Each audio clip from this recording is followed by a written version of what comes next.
That's Yeah. a really, really interesting point that you've touched on there. I actually realized, is there one piece of advice that you would leave these business owners with about continuing to look for opportunities for disruption? Go for something that you can own and possess it. In these modern days, how important do you think a business's brand values or their mission, how important do you think they are today? I think it's so important that you don't want to be an employer or a boss with Mhm. employees.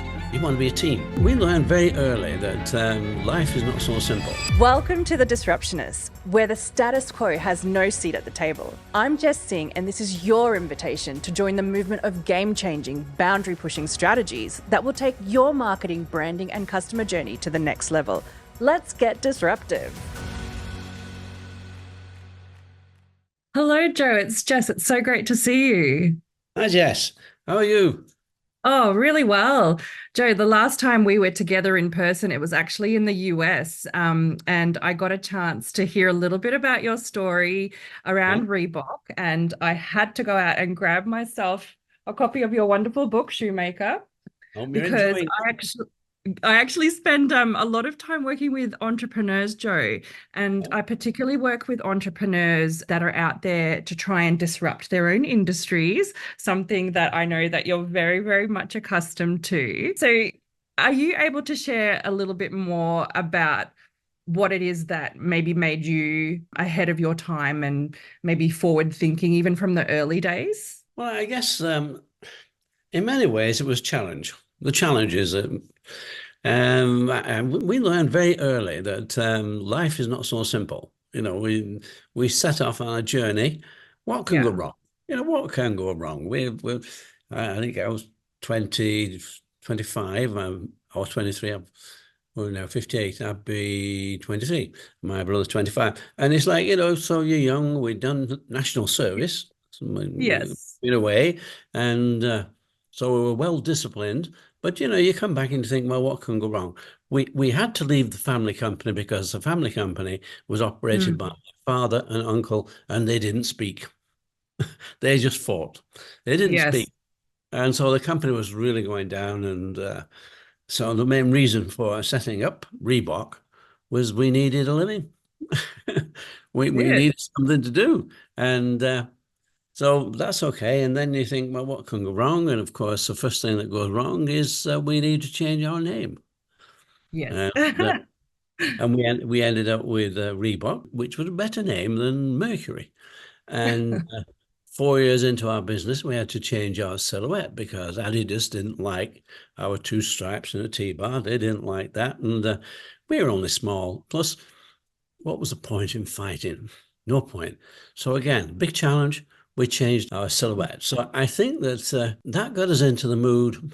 We will challenge anything. Yeah. Let's take a challenge as an opportunity. Oh, So wow. we took it that way. Problems, challenges, those are opportunities. What can we do Yeah. with? I see that. That's actually bringing up a really good point because a lot of the work that I do is actually working with these entrepreneurs on their marketing and branding strategies specifically.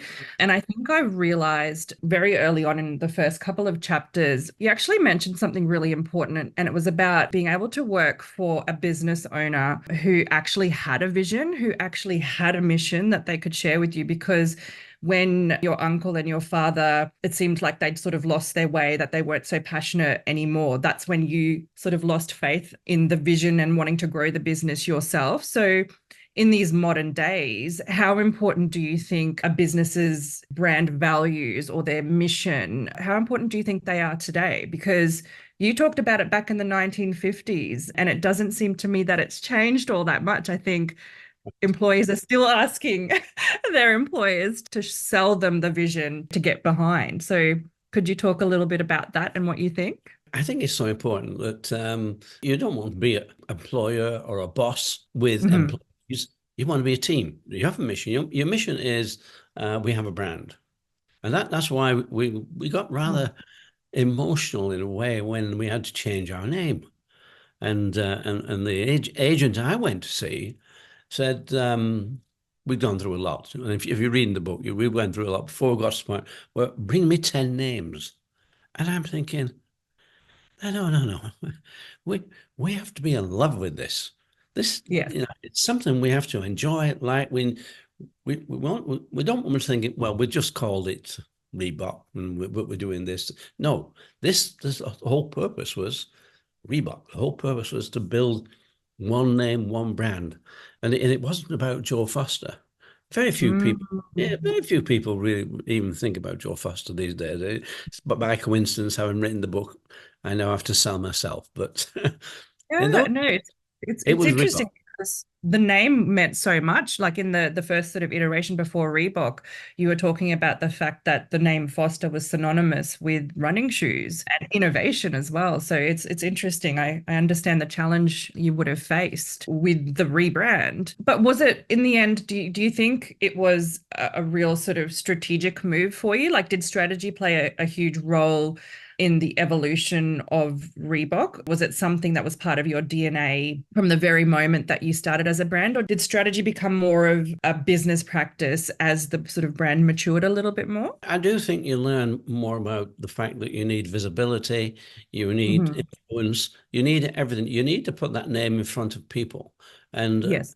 you need to associate that. You associate with, for us, was winning. Us, it was winning races. Us, it was developing a team. And just Wow. as in athletics, there are teams in athletics. Mm. Also a team Mm. Yeah. as Yep. well. And so, as a team, I hated egos. I just hated egos. We didn't like any egos on the team. I like people with Sure. ideas and people who wanted to really develop things, but let's develop it as a team. Yeah. And Wow. and that was really it's so important. And I think it's Mm. important today if you want to be a successful business where Mm. people just don't come in at 8 o'clock in the morning and leave at 5. They never leave, so they never need to come in and start. It's always there. It's always part of Sure. whatever. And I never had a problem if anyone wanted to phone me or call me at any time, wherever. It didn't really matter. It's like because they usually had something to add, Yeah. something Yeah. to where we're going. What's the next step? Well, this is a good idea. How about this? And Yeah.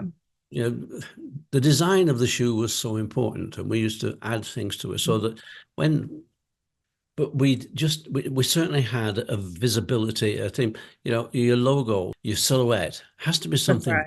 recognizable. Hmm. In many ways, when in manufacturing, we were in the footwear industry, but really in marketing, we were in the sports industry. So Ah, see, that's yeah, a really, really interesting point that you've touched on there, Joe. I actually realized so you went from manufacturing and being a shoe company, but from a marketing perspective, it's in the sports industry, but it very quickly also changed into more than sports, though, didn't it? Like towards the end, didn't it become more of a lifestyle brand?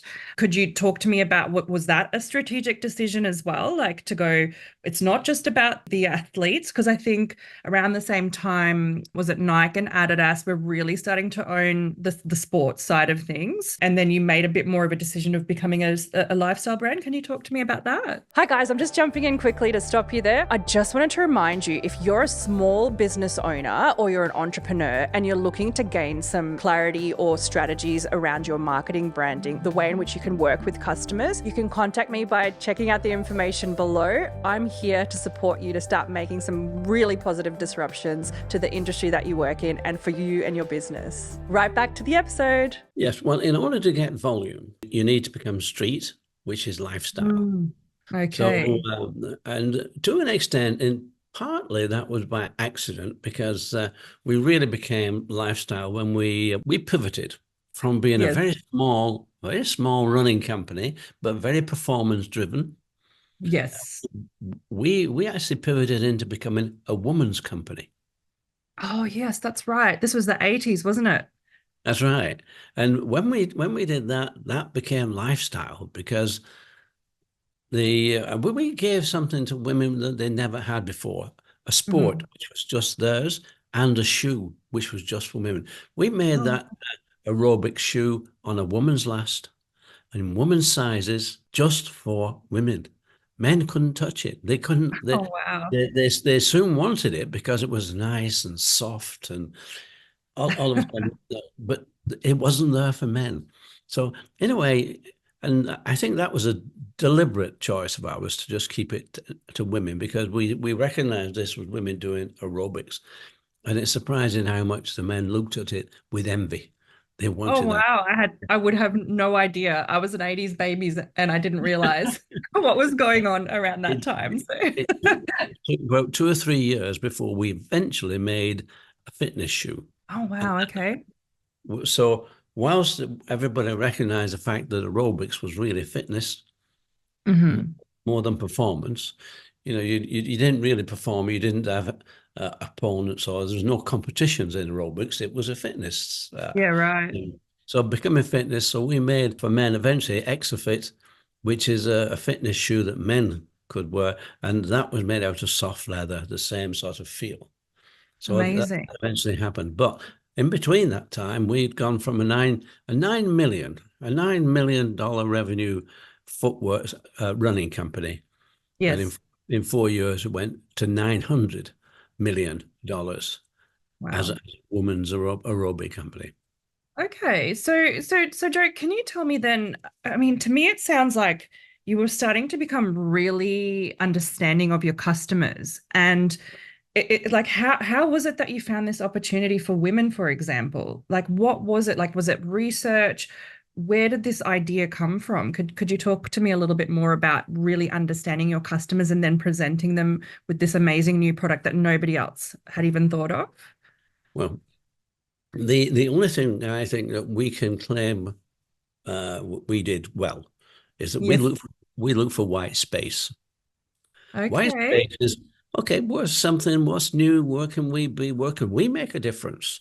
What can we own? And in our early days, it used to be we soccer, football. Mm, Adidas owned that market. It was too expensive for us to even try to get into the football boot market. That wasn't there. So we looked at rugby, which is a rugby league, which was north of England. We looked at cross country, fell running, orienteering, and anything within 50 miles. Within 50 mm, miles radius, we could actually go along there and work with people. We knew them. We knew them by the yeah. first. We knew everything about all the athletes within a 50-mile radius of us because we could get there daily or weekly or Mm, whatever. So that was our core market.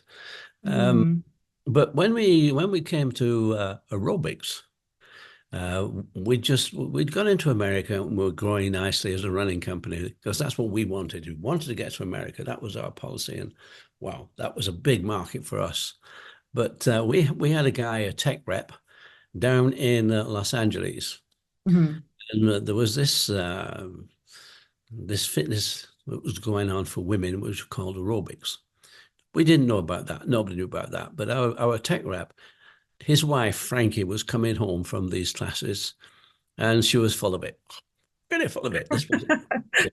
And Arnold said, whoa, whoa, what are you doing, Frankie? And she said, we're doing aerobics. And of course, it's like saying we're doing Another something never had heard of. Yeah. yeah. Oh, so we said, hey, Frankie, what's that? And she said, well, it's exercising to music.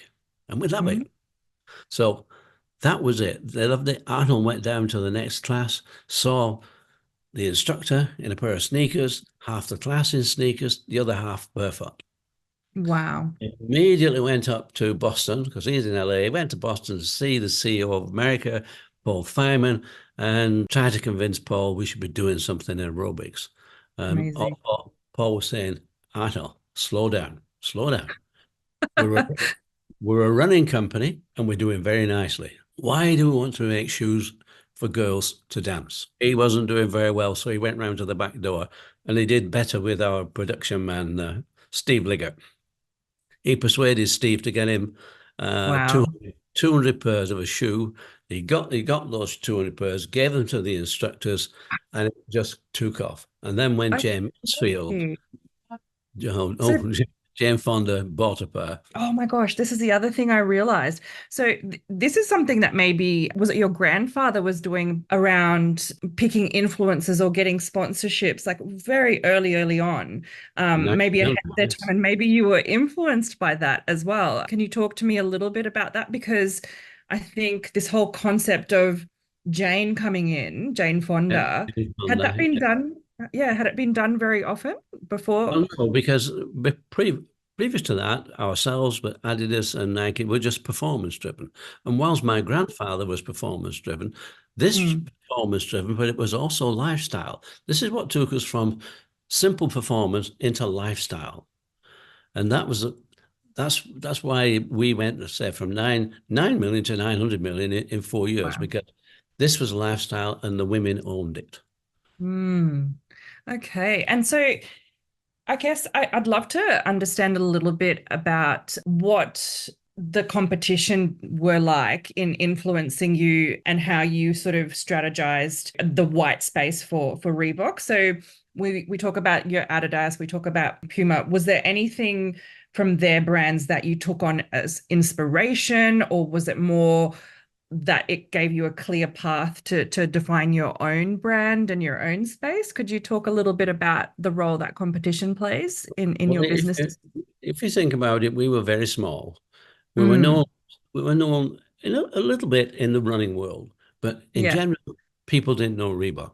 They knew Adidas, they knew Nike, they knew Puma, but they were Mhm. all perceived as male, team, and sweaty. We hadn't got that perception. We could come in and we became a woman's and lifestyle brand. And they had to stand back. They couldn't understand. They couldn't change the thinking. They had to be performance. This was not performance, this was lifestyle. So they Mm, stood back and let Reebok just come straight in and develop a different side to the whole story. And amazing, we were Joe. lucky. We overtook Adidas and we overtook Nike, and we became the number one sports footwear brand globally. Absolutely. And I think I'd just love to ask you one last piece of advice. This is for all of those entrepreneurs out there who are trying to disrupt their industry, similar to what Reebok was able to do. Is there one piece of advice that you would leave these business owners with about continuing to look for opportunities for disruption? Yeah, I mean, we called it white space. In other words, where was it that the other people, the competition, were they Yes. not? Were they only touching it slightly? And then start to own it. So go for something that you can own and possess it. And we were very lucky, as I say, the sports brands were known to be male, to be Yes. team, and to be sweaty. We were doing individual, we were doing female, and it was something totally different.